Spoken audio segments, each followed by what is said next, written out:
Your air ducts get pretty nasty. This is the air you breathe after all, and you probably want that air to be as clean as possible. The Modernistic team is professionally trained, certified. They put these little white booties on their shoes to keep your house clean, and their process is simple and very effective. First, they locate all of the hot air vents and cold air returns. This tells them what to expect and allows them to plan out the job. Then, they roll out the big guns. Well, big hoses anyway. They connect the vacuum hose to the main trunk line in the furnace. This way, everything that is cleaned out is sucked right into the truck rather than being recirculated back into the air. Pretty cool.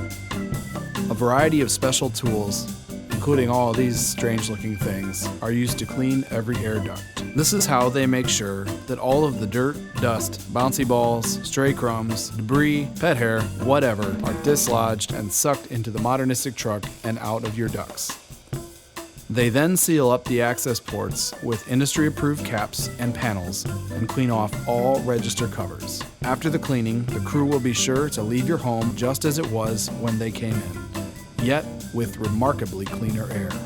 Breathing easy with nice, clean ducts.